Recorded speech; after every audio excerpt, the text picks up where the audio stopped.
Vamos falar um pouquinho agora da anemia de doença crônica.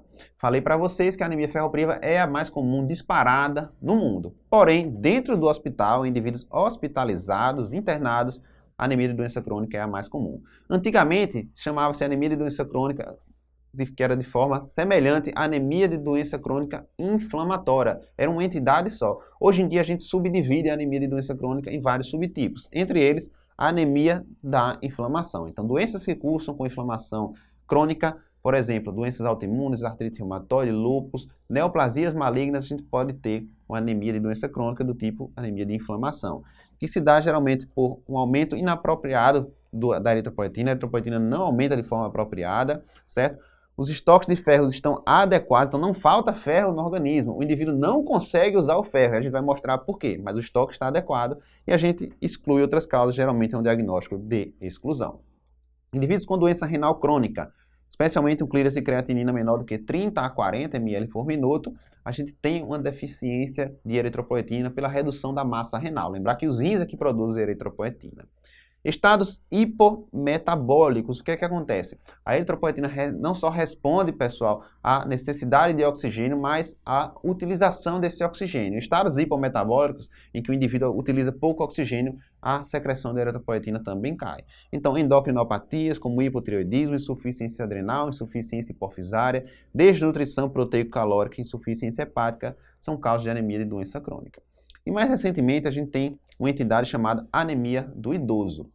Acontece o seguinte, pessoal, muito idoso, talvez a gente deva ter um ponto de corte de hemoglobina mais baixo para idoso, porque muito idoso tem uma hemoglobina mais baixa do que os indivíduos adultos mais jovens. Mas 11% dos idosos, isso aumenta quando a gente vai para acima de 80 anos, ou então idosos institucionalizados, mas 11% dos idosos em geral têm anemia do idoso. Em um terço desses casos, a gente investiga e não acha nenhuma etiologia. E essa anemia do idoso está associada com pior prognóstico. Eu coloquei que há associação em negrito, por quê? A gente sabe que o indivíduo que tem anemia, o idoso que tem anemia, ele tem um maior risco de queda, tem um maior risco de morbidade, maior risco de hospitalização, tem um maior risco de morte. Porém, não há necessariamente uma relação de causa e efeito, é uma associação estatística. Por que eu digo isso? Porque a correção dessa anemia não melhora esses desfechos. Então, a gente tem uma associação estatística, mas parece que não é a anemia que causa essa piora dos desfechos. Ficou claro? Outra coisa.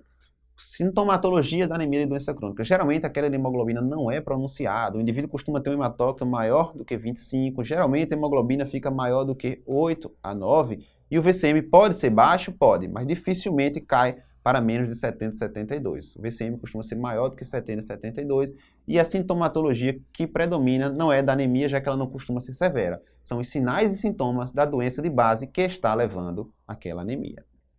O protótipo da anemia de doença crônica é a anemia da inflamação. O que é que a gente tem? Um aumento de citocinas inflamatórias, elas vão lá no sistema retículo endotelial e vão ativá-lo, diminuindo a sobrevida das hemácias. A sobrevida das hemácias fica menor do que 120 dias nesse caso.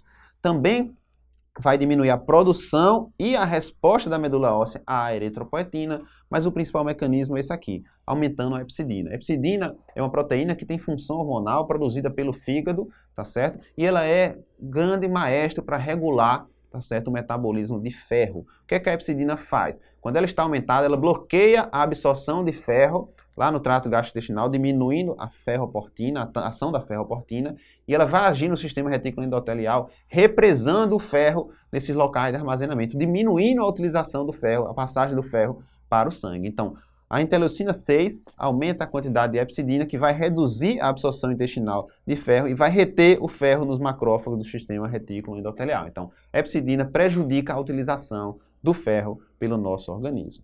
Então, mais uma vez aqui exemplificando. O que é que a hepcidina vai fazer? O seguinte, quando a gente tem uma concentração de ferro intracelular e extracelular aumentada, significa que a gente não precisa de ferro no organismo. Então, a hepcidina aumenta para dizer ao corpo, ó, não precisamos de ferro. Por outro lado, se a gente tem uma necessidade aumentada de ferro para produzir novas hemácias, o que é que o corpo vai dizer? Ó, hepcidina, cai aí, por favor, porque eu estou precisando de ferro. Preciso absorver e preciso utilizar o pouco ferro que eu tenho.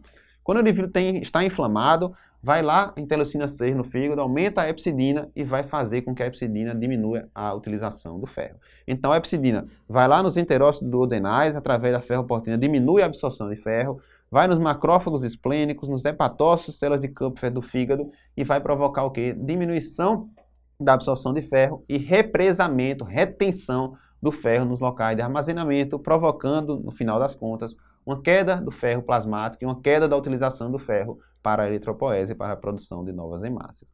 Então, essa tabelinha é muito importante para a gente fazer o diagnóstico diferencial da anemia ferropriva e da anemia de doença crônica, especialmente a anemia de inflamação, que é a forma mais difícil de a gente fazer o diagnóstico diferencial.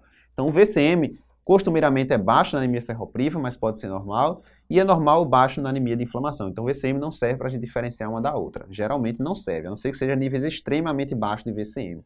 Ferro sérico baixo nos dois também não ajuda, mas o TIBIC ajuda, porque o TIBIC pode estar aumentado na anemia ferropriva e baixo na anemia de inflamação. Então, se ele é baixo, a anemia é doença crônica inflamatória não ferropriva. Saturação de transferrina cai nos dois, não é útil para diagnóstico diferencial. Ferritina cai na anemia ferropriva e normal ou alta na anemia de inflamação. Mas se o indivíduo tiver as duas coisas, essa ferritina pode não ficar baixa, pode ficar normal ou normal alta, se ele tiver tanto anemia ferropriva quanto inflamação. E a proteína receptora de transferrina também ajuda. E o movimento é o mesmo do TIBIC. Aumenta na anemia ferropriva e diminui na anemia de doença crônica inflamatória. Algumas dicas práticas. Por exemplo, ferritina menor do que 15 a 30, pessoal, não tem outro diagnóstico que não deprivação de ferro, falta de ferro no nosso organismo. Então, a anemia é ferropriva. Se o ferro está ali entre 15 e 100, ou então 30 e 100, fica difícil a gente definir se é ferropriva de doença crônica.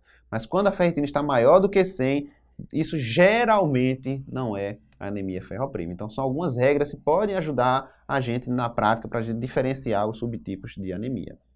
Outra coisa, se a gente tem um VCM extremamente baixo, um VCM menor do que 70, 72, VCM de 65, de 60, a gente tem que pensar em anemia ferropriva ou talassemia. A gente não vai pensar em anemia de doença crônica. E a anemia da doença renal crônica, André, geralmente, pessoal, a cinética do ferro é absolutamente normal. A única coisa que pode cair é o ferro sérico, porque a gente pode ter pequenas hemorragias no trato gastrointestinal ou perder o ferro na membrana de diálise. Mas, via de regra, a anemia da doença renal crônica, a cinética do ferro, ela é normal, certo? Dúvida diagnóstica. Então, fiz tudo isso, mesmo assim eu estou com dúvida. Não consigo diferenciar se é uma anemia ferropriva, se é uma anemia de doença crônica. O que é que eu posso fazer? Teste terapêutico com reposição de ferro.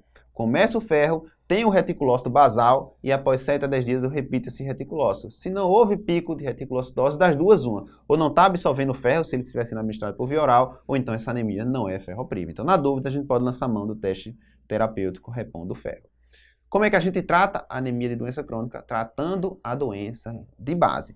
Em situações excepcionais, a gente pode lançar mão de hemotransfusão, se for anemias extremas em pacientes sintomáticos, e a eritropoetina a gente vai utilizar nas seguintes situações. A hemoglobina tem que estar abaixo de 10 para a gente pensar na eritropoetina, e ela está autorizada para o uso na artrite reumatoide, doença inflamatória intestinal, uso do AZT no pacientes com HIV, hepatite C, insuficiência renal crônica com clínicas menor do que 60 e pacientes que estão em quimioterapia para neoplasias malignas sólidas. Lembrar do seguinte, pessoal, qual é o objetivo do tratamento da anemia de doença crônica? Não é normalizar a hemoglobina, pessoal, é melhorar a qualidade de vida, é impedir que aquele indivíduo fique fazendo hemotransfusão de repetição, é evitar que esse indivíduo fique sintomático pela anemia, não é normalizar. Aqui a gente não precisa de hemoglobinas, pessoal, maior do que 12 a 13, maior do que 10, entre 10 e 11,5 geralmente é suficiente, ok?